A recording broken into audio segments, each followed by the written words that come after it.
please subscribe and don't forget to press the bell icon to get notified whenever we upload a new video. Argentina की राजधानी Buenos Aires में budget के विरोध में निकाली गई एक रैली में शामिल लोग पटाखे छोड़ने लगे। हजारों की तादाद में इन लोगों ने रैली के जरिए IMF यानी इंटरनेशनल मॉनेटरी फंड से मदद लेने का विरोध जताया, जिसके दौरान उन्होंने राष्ट्रपति भवन के बाहर जमकर आतिशबाजी की। लोगों ने प्रदर्शन करते हुए ड्रम भी बजाए। राष्ट्रपति मॉरिसियो मात्री ने देश की आर्थिक हालत सुधारने के लिए IMF यानी इंटरनेशनल मॉनेटरी फंड से और मदद लेने की घोषणा की थी। लोगों ने इस मदद का भार बजट के जरिए जनता पर डालने का आरोप लगाया। Mauricio Macri dejó de gobernar la Argentina, cada medida la tiene que consultar con el FMI। प्रदर्शन में शामिल लोगों पर काबू बनाए रखने के लिए वहां बड़ी तादाद में सुरक्षा बल के जवान मौजूद थे, जिनके सामने लोगों ने जमकर नारेबाजी की। इस साल अर्जेंटीना की करेंसी पेसो की कीमत डॉलर के मुकाबले आधी हो गई, जिसकी वजह से वहां आर्थिक संकट और गहरा गया। यूपी के मऊ में एक हादसे के बाद वहां सड़क को जैम कर प्रदर्शन कर रही भीड़ पर पुलिस वाले लाठियां बरसाने लगे। भीड़ में शामिल लोग एक बस और ऑटो की टक्कर में 12 बच्चों के घायल होने के बाद वहां जुटे और सड़क जैम कर प्रदर्शन करने लगे। वहां पहुंचे पुलिस वालों ने भीड़ को तितर-बितर करने के लिए लाठी चार्ज कर दिया। पुलिस से बचने के लिए कुछ लोग सड़क किनारे बनी दुकान में घुस गए, लेकिन पुलिस वालों ने उनको वहां से भी खदेड़ दिया। वहीं दूसरी ओर हंगामा कर रही भीड़ को हटाने के लिए पुलिस को आंसू गैस के गोले दागने पड़े। पुलिस की सख्ती पर भड़की भीड़ ने पास में खड़ी पुलिस की गाड़ी को आग के हवाले कर दिया। यह हादसा उस वक्त हुआ जब स्कूली बच्चों से भरे ऑटो को तेज रफ्तार से आ रही एक बस ने टक्कर मार दी। इस हादसे में 12 बच्चे जख्मी हो गए, जिनमें 3 की हालत गंभीर बताई गई। हादसे के बाद गुस्साए लोगों ने स्कूल में भी जमकर हंगामा किया और स्कूल के दफ्तर में रखा कंप्यूटर और फर्नीचर तोड़ दिया। साथ ही स्कूल के बाहर खड़ी पुलिस की दूसरी गाड़ी में भी आग लगा दी। काफी देर चले इस बवाल के बाद पुलिस ने आरोपी बस ड्राइवर के खिलाफ कार्रवाई का भरोसा दिलाकर भीड़ के गुस्से को शांत करवाया। 1976 में स्टीव जॉब्स के बनाए एप्पल के पहले और दुर्लभ कंप्यूटर एप्पल वन को बॉस्टन में नीलाम कर दिया गया। जानकारी के मुताबिक एप्पल वन को बॉस्टन की RR ऑक्शन कंपनी ने नीलाम किया। इसके लिए $3,75,000 यानी करीब 2 करोड़ 72 लाख से ज्यादा की बोली लगी और इतने में ही उसे बेचा गया। 42 साल पुराने एप्पल वन अब भी पूरी तरह काम करता है और इसमें कोई बदलाव नहीं किया गया। इस कंप्यूटर को जून 2018 में एप्पल एक्सपर्ट कॉरी कोहन ने रिस्टोर किया और पहले की तरह ही काम करने लायक बनाया। एप्पल वन उन शुरुआती पर्सनल कंप्यूटरों में एक है जिनके पुर्जों को जोड़ने की भी जरूरत नहीं पड़ती थी। बताया गया कि एप्पल के दोनों फाउंडर स्टीव जॉब्स और स्टीव वोजनियाक ने करीब 200 कंप्यूटर बनाए थे, जिनमें 175 बेचे जा चुके हैं। पहली बार इस मॉडल को कंपनी ने $666 यानी करीब 48,000 रुपए में बेचा था। भीमा कोरेगांव हिंसा के मामले और नक्सलवाद को समर्थन देने के आरोप में नजरबंद 5 आरोपियों के मामले में आज सुप्रीम कोर्ट का फैसला आ सकता है। जानी मानी इतिहासकार रोमिला थापर और कुछ और लोगों ने आरोपियों की गिरफ्तारी के खिलाफ सुप्रीम कोर्ट में याचिका दाखिल की है। याचिका में आरोपियों की रिहाई, उनकी गिरफ्तारी की SIT जांच की मांग की गई है। याचिका में दलील दी गई है कि 5 लोगों को सरकार से अलग सोच रखने के लिए गिरफ्तार किया गया। हालांकि पुलिस का आरोप है कि आरोपियों की वजह से ही महाराष्ट्र के भीमा कोरेगांव में हिंसा भड़की थी। सुप्रीम कोर्ट में दाखिल हलफनामे में महाराष्ट्र पुलिस ने दावा किया था कि ये लोग हिंसा में पूरी तरह शामिल हैं और नक्सल संगठन से जुड़े हैं। मुख्य न्यायाधीश दीपक मिश्रा, जस्टिस AM खानविलकर और जस्टिस DY चंद्रचूड़ की पीठ ने 20 सितंबर को दोनों पक्षों के वकीलों की दलील सुनने के बाद फैसला सुरक्षित रखा था, जिसे आज सुनाया जा सकता है। भीमा कोरेगांव हिंसा के मामले और नक्सलवाद को समर्थन देने के आरोप में महाराष्ट्र पुलिस ने जिन 5 लोगों को गिरफ्तार किया है, उनकी पहचान मानवाधिकार कार्यकर्ता के तौर पर भी है, लेकिन पुलिस का आरोप है कि आरोपी इस पहचान का इस्तेमाल आड़ के तौर पर करते हैं। सुप्रीम कोर्ट के आदेश पर नजरबंद इन 5 लोगों में हैं सामाजिक कार्यकर्ता और पत्रकार गौतम नवलखा। दूसरी आरोपी सुधा भारद्वाज सामाजिक कार्यकर्ता और वकील हैं। बराबरा राव की पहचान कवि और क्रांतिकारी लेखक संगठन के संस्थापक की है। अरुण फरेरा मुंबई हाईकोर्ट के वकील हैं और बर्नन गोंजाल्वेस पूर्व प्रोफेसर और लेखक हैं। न्यूयॉर्क में भारत ने 2 अंतर्राष्ट्रीय मंच से पाकिस्तान का नाम लिए बिना वहां फल फूल रहे आतंकवाद पर जबरदस्त निशाना साधा। विदेश मंत्री सुषमा स्वराज ने ब्राजील, रूस, इंडिया, चीन और दक्षिण अफ्रीका के संगठन ब्रिक्स के विदेश मंत्रियों की बैठक में पाकिस्तान की मदद से फल फूल रहे आतंकवाद को खत्म करने की जरूरत बताया। उन्होंने आरोप लगाया कि लश्कर, ISIS, अल-कायदा और जैश-ए-मोहम्मद जैसे संगठन पाकिस्तान के समर्थन से ही बढ़ रहे हैं, जिन्हें खत्म करने की जरूरत है। सुषमा स्वराज ने दक्षिण एशिया के देशों के संगठन सार्क के विदेश मंत्रियों की बैठक में दोहराया कि क्षेत्र को अस्थिर करने वाला सबसे बड़ा खतरा आतंकवाद है। उन्होंने आतंक को मिलने वाले समर्थन को खत्म करने पर जोर दिया। 2016 में 28 और 29 सितंबर की दरमियानी रात भारत की फौज ने पाकिस्तान की नींद उड़ा दी थी। पाकिस्तान के कब्जे वाले कश्मीर में घुसकर सर्जिकल स्ट्राइक करने के बाद भारत के फौजी सुरक्षित अपनी सीमा में लौट आए थे। देश के इतिहास में यह पहली सर्जिकल स्ट्राइक थी जिसका फैसला प्रधानमंत्री नरेंद्र मोदी ने लिया और देश की सेना को कार्रवाई की खुली छूट दी। सेना की इस कार्रवाई का न्यूज 18 के पास एक्सक्लूसिव वीडियो है।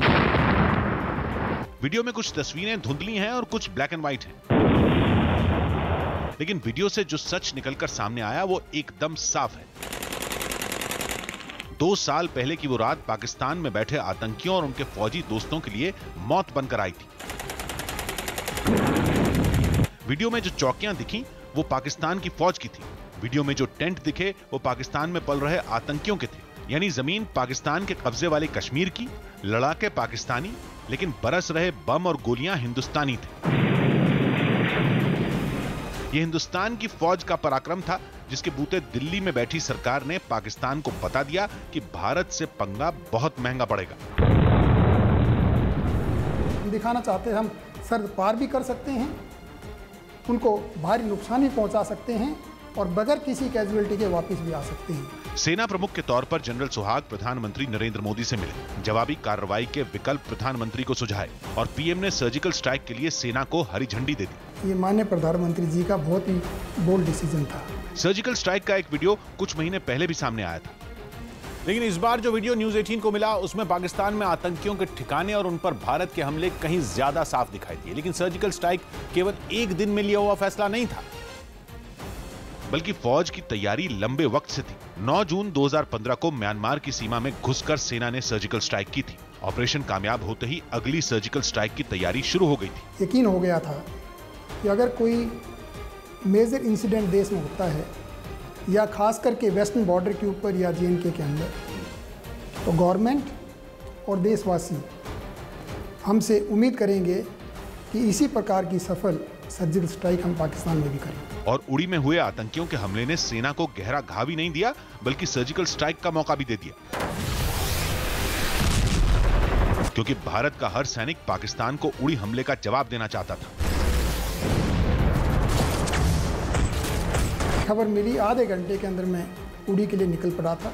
वहाँ जाते ही सबसे पहली बात जो विचार मेरे जहन में आया वो ये था कि हमने अपने जवानों ने जो कुर्बानी दी है उनको वेस्ट नहीं जाने देना है, उसका बदला जरूर लेना है। लेकिन भारत की फौज दुनिया की सबसे अनुशासित फौज मानी जाती है। अफसर जानते थे कि इतनी बड़ी सर्जिकल स्ट्राइक दोनों मुल्कों के बीच जंग की वजह भी बन सकती थी और इसीलिए तब के सेना प्रमुख दलबीर सुहाग ने सीधा प्रधानमंत्री से संपर्क किया। पाकिस्तान को उड़ी का जवाब देने के लिए सेना ने योजना तैयार की थी और जनरल सुहाग के मुताबिक सेना ने जवाबी कार्रवाई के लिए 3 विकल्प सुझाए। प्रधानमंत्री ने तीनों सुझाव सुने और फिर पहले सुझाव पर सेना को आगे बढ़ने के लिए कहा। पहला सुझाव सर्जिकल स्ट्राइक का था। परेशानी ये थी कि ये काम जितना मुश्किल था उतना ही खतरनाक भी था, लेकिन सेना और देश के जज्बात समझते हुए प्रधानमंत्री ने सर्जिकल स्ट्राइक ही करने को कहा। प्रधानमंत्री जी को ब्रीफ किया। माननीय प्रधानमंत्री जी को हमने उड़ी के बाद हमने ब्रीफ किया। उसके बाद हमने ब्रीफिंग में कुछ ऑप्शंस दिए और करेक्ट, और हमने एक ऑप्शन रिकमेंड भी किया। ड्यू डेलिब्रेशंस और डिलीजेंस डिस्कशन के बाद प्रधानमंत्री जी ने जो ऑप्शन हमने रिकमेंड किया था उसको अप्रूवल दी। लेकिन सर्जिकल स्ट्राइक को अंजाम देना आसान नहीं था। सूत्रों के मुताबिक पाकिस्तान की सीमा में 6 जगहों को निशाना बनाया गया था। न्यूज 18 को मिले वीडियो में वो तस्वीरें भी हैं जो सर्जिकल स्ट्राइक से एक दिन पहले भारत की सीमा से ही ली गई थी। और 6 अलग अलग टारगेट पर पहुंचने के लिए अलग अलग 6 टीमें बनाई गई और पूरी कार्रवाई की खबर केवल ऑपरेशन से जुड़े लोगों को ही थी, क्योंकि अगर फौज के प्लान की भनक भी पाकिस्तान को लग जाती तो ऑपरेशन कामयाब नहीं हो पाता। सबसे अहम बात यह थी कि चुने गए 6 ठिकानों को एक साथ मिलाकर देखा जाए तो भारतीय फौज के हमले की जद में करीब पाकिस्तान का 250 किलोमीटर का हिस्सा था। टारगेट थे ये 250 किलोमीटर या उससे अधिक फैलाव में थे, डेप्थ में थे, across the line of control थे और उनका फैलाव काफ़ी ज़्यादा था। यानी फौज की हर यूनिट दूसरी यूनिट से करीब 30 से 40 किलोमीटर के फासले पर थी। यानी ऑपरेशन के दौरान मदद मिलनी मुमकिन नहीं थी। जितना अहम दुश्मन मुल्क में दाखिल होना था, उतना ही मुश्किल बिना किसी नुकसान के अपने देश में वापस आना भी था। इसीलिए फौज की उस यूनिट को चुना गया जो जम्मू कश्मीर के चप्पे चप्पे से वाकिफ थी। कुछ पैरा ऐसे बटालियंस हैं जो कि एरिया स्पेसिफिक हैं, कुछ नॉर्थ ईस्ट के लिए, कुछ नॉर्थ के लिए, कुछ डेजर्ट्स के लिए, और ये उस इलाके में है। उस इलाके की पूरी जानकारी, डायनेमिक्स और सीमा के पार कैसा इलाका है और दुश्मन के बारे में, टेररिस्ट के बारे में, इनको पूरी खबर होती है क्योंकि उस इलाके में ही ऑपरेट करते हैं। काम बस एक ही था, दुश्मन मुल्क में घुसकर आतंकियों और उनके साथी फौजियों के ठिकानों पर टूट पड़ना। दुश्मन को इतना नुकसान पहुंचाना कि उसके संभलने से पहले ही लौटकर हिंदुस्तान पहुंच जाए। हालांकि ऐसा बिल्कुल नहीं है कि पहले कभी भारतीय फौज ने पाकिस्तान की जमीन पर कदम न रखा। स्ट्राइक तो इससे पहले भी कई बार फौज करती रही, लेकिन वो सर्जिकल स्ट्राइक नहीं थी, क्योंकि न तो वो हमले इतने बड़े थे और न ही उनकी योजना में सरकारें शामिल रही थी। उसको जो हमने सर्जिकल स्ट्राइक की थी उसके साथ कंपेयर नहीं किया जा सकता, क्योंकि पहली बात तो पॉलिटिकल अप्रूवल था, दूसरी बात ये सिंगल पॉइंट नहीं था, बल्कि हमने जो है कई जगह पर एक रात में साइमल्टेनियसली स्ट्राइक किया। इसीलिए इस बार की सर्जिकल स्ट्राइक को मोदी स्ट्राइक भी कहा जा रहा है, जिसमें देश के प्रधानमंत्री ने पाकिस्तान के खिलाफ पनप रहे देश के गुस्से को समझा और फौज को पराक्रम दिखाने का पूरा मौका दिया। सरहद के पार जाएं और कुछ किलोमीटर अंदर जा करके उनके टारगेट्स को हिट करें, और एक जगह नहीं, मल्टीपल टारगेट्स को हिट करें एक रात के अंदर साइमल्टेनियसली। ये एक बहुत ही चैलेंजिंग ऑप्शन था जो हम कर दिखाना चाहते थे कि हमारी काबिलियत है। लेकिन पाकिस्तान के लिए समझने की बात यह है कि भारत की सेना पहले से ज्यादा ताकतवर है और पहले से ज्यादा जोश में है। अगर दहशतगर्दों को पालने की अपनी आदत से पाकिस्तान बाज नहीं आया तो सर्जिकल स्ट्राइक और भी हो सकती है। पाकिस्तान के कब्जे वाले कश्मीर में आतंकी कैंपों के खिलाफ हुई सर्जिकल स्ट्राइक की दूसरी सालगिरह पर आज पराक्रम पर्व मनाया जा रहा है। इस मौके पर सर्जिकल स्ट्राइक करने वाली पंजाब रेजिमेंट की यूनिट के उस वक्त के प्रमुख लेफ्टिनेंट जनरल राजेंद्र निम्भोलकर से न्यूज 18 ने बात की। इस बातचीत के समय लेफ्टिनेंट जनरल राजेंद्र निम्भोलकर ने सर्जिकल स्ट्राइक को फर्जी कहने वालों को फौज का जोश बढ़ाने की नसीहत दी और कहा कि ऐसी झूठी बातों में स्ट्राइक में शामिल सैनिकों को बहुत दुख पहुंचाया। कुछ लोग सवाल उठाते हैं आप लोगों पे कि आप ये सर्जिकल स्ट्राइक, जब खासतौर पर मुंबई से एक सवाल उठा कि सबूत दें, फेक है, तब आपको कैसा लगा? इसके लिए मैं ये बताना चाहता हूँ कि 72 भारतीय नागरिकों ने इसकी सराहना की कि बड़ा अच्छा हो गया, उनको गर्व हुआ अपनी सेना के ऊपर, और इसकी वजह से हमको भी लगा कि हमारा देश हमारे पीछे है, हमारे सैनिकों के पीछे है। बिकॉज काम बहादुरी का सैनिकों का था, उनको अगर पीठ पे शाबाशी मिलती तो उनको बहुत अच्छा लगता है। तो इसलिए जब देश की जो भावना, ये जो प्रतिक्रिया आई है कि बहुत अच्छा काम हुआ है, तो जाहिर है कि बहुत अच्छा लगा। लेकिन इसमें थोड़ी सी मिठास में थोड़ी सी कड़वट भी आया है कि कुछ लोगों ने बोला ये फर्जी है। अभी मैं ये बताना चाहता हूँ कि ये सेना जो है, भारतीय सेना आपकी भारत की सेना है, हर नागरिक की सेना है, ये कोई पाकिस्तान की सेना नहीं है।